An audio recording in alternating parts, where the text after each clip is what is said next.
falar, hoje quem solta o verbo no Dois Pontos são as escritoras Meire Viana e Janaína Lisboa. Meire tem mestrado em Letras pela Universidade Federal do Ceará e atualmente é doutoranda em Língua e Literatura pela Universidade de Múrcia, em Cartagena, na Espanha. A cearense Meire Viana é revisora de textos acadêmicos e ensina português e literatura nos níveis médio e superior. Sua escrita pode ser melhor apreciada no blog Palavra Pelada, onde encontram-se seus poemas visuais e textos em prosa poética. Nascida no Pará, Janaína Lisboa logo mudou-se para Fortaleza e é uma das habitantes na rede, onde mostra seu trabalho no blog Versos de Falópio. E participou também das antologias Coisas do Povo e Assassinos S.A. Como ela mesma gosta de se definir, bachareladamente falando, é publicitária, pós-gradualmente, comunicóloga, labutamente, tradutora, professora e escritora, intelectualmente medíocre, mas cronicamente irônica. Já deu para sentir que o papo vai ser muito bom. Assista agora a conversa entre as escritoras Meire Viana e Janaína Lisboa, mediadas por Isabel Maiara, aluna do curso de jornalismo da Unifor. Meire, diz pra gente o que te motivou a entrar na literatura? Olha, eu sempre gostei muito das palavras, né? Meu contato com as letras já vem desde menina, tempo de escola. Eu era aquela menina de sala de aula que gostava de escrever bilhetinhos para colega que ia se declarar para o coleguinha, entendeu? Ou então eu era aquela que recitava os poemas em sala. Então não poderia ter escolhido profissão melhor e realmente segui o caminho das letras. Fiz mestrado na UFC e atualmente estou aí pelejando com uma tese de doutorado na área de letras, né? Me encanta. E Janaína também diz pra gente como foi que começou esse envolvimento com a literatura, os teus primeiros passos. Eu me mudei muito, então para poder manter contato com os amigos sempre era através de cartas.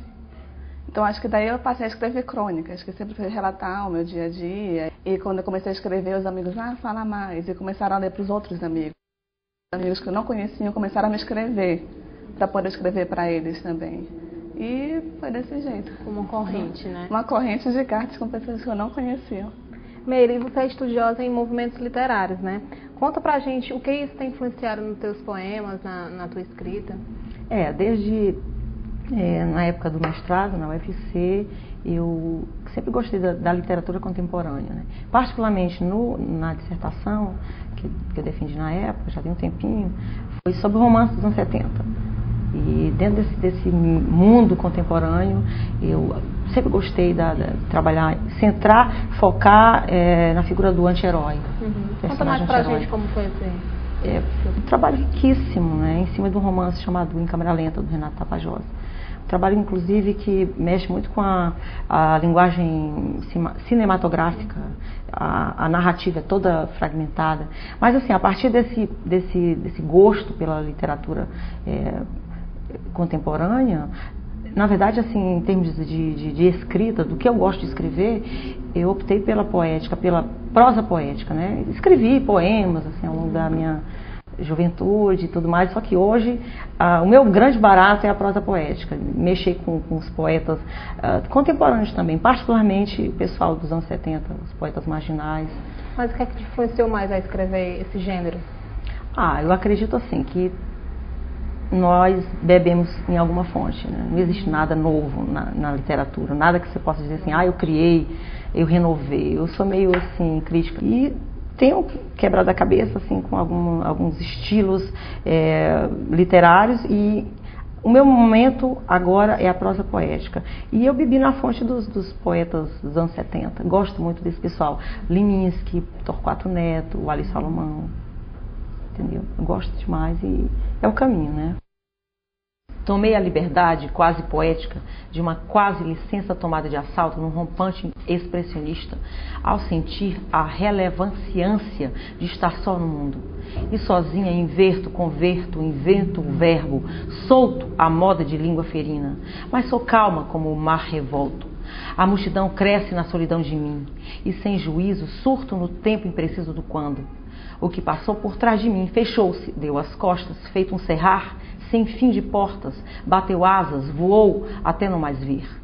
Foi só um assombro escombro do que não foi, nem teria como ter sido, mas leve me elevo. Janaína, a publicidade de alguma forma influenciou o teu modo de escrever? Ou então, o que é que existe de outras fontes de influência para a tua escrita? A publicidade com certeza influenciou no meu modo de escrever. Tipo, eu misturo o pop, né, o contemporâneo com o literário, com o antigo, com o novo. Os escritores, ultimamente, que eu tenho lido bastante, um deles é o Nick Hornby, que trabalha com música, cinema, e tudo dele é transposto para o cinema, que é uma paixão minha, o cinema. Outra paixão maior ainda é a música. Então, quando eu escrevo, eu tento, como são crônicas, tento alcançar quem está lendo, trazendo esses ícones do dia a dia da gente. Por exemplo, quando o meu conto que foi publicado na antologia da Assassinos S.A., o pessoal pergunta: em que foi que tu se inspirou para poder escrever esse conto? Eu peguei e foram duas coisas: Morte na Taverna e a morte do Heath Ledger, que foi o Coringa do Batman. Porque quando eu li aquilo no jornal, eu fiquei abismada. Que ele passou 3 dias morto nu para poder ser achado.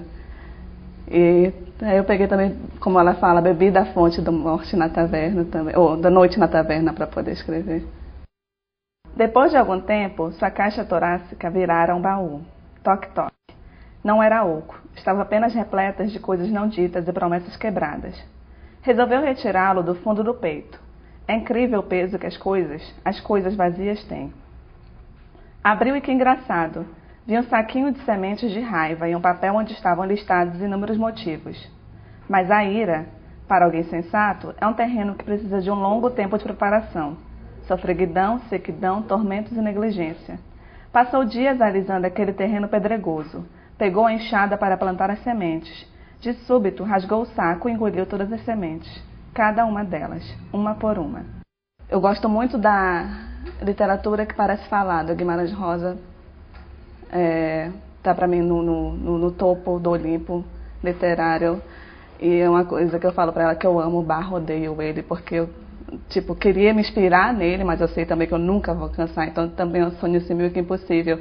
E quanto mais eu penso, quanto mais eu leio, mais eu deixo o livro dele no canto, e chateada, apaixonada ao mesmo tempo, humilhada. A gente concorda, né? A gente conversando outro dia, eu e a Jana, chegamos a esse acordo. Realmente Guimarães Rosa acaba seduzindo o leitor, né? Pela forma com que ele trata a linguagem. Eu acho assim uma delícia trabalhar com... tomar o Guimarães Rosa assim como um espelho, como assim, uma influência.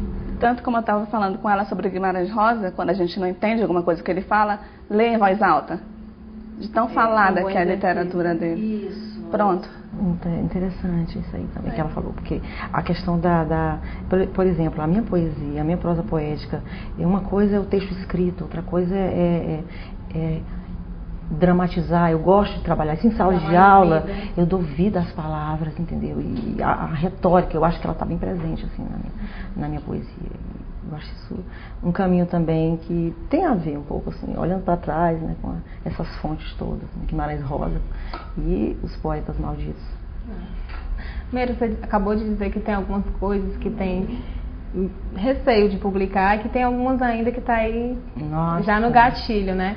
Mas conta pra gente sobre a tua pesquisa, sobre a malandragem como a identidade no povo brasileiro. Nossa, isso aí já é outra coisa, é um trabalho acadêmico, científico, mas que eu faço com muito prazer. Na verdade, estou aí pelejando. É a minha tese de doutorado, que na verdade é na Espanha, e quero trazer para cá, né? Eu vou defender lá, mas eu quero depois, é um projeto meu, eu quero divulgar no meu país, na minha cidade, né? Então eu busco a construção da nossa identidade cultural brasileira através da malandragem, mas até chegar na literatura, né? Eu faço todo um itinerário histórico, político, antropológico, né?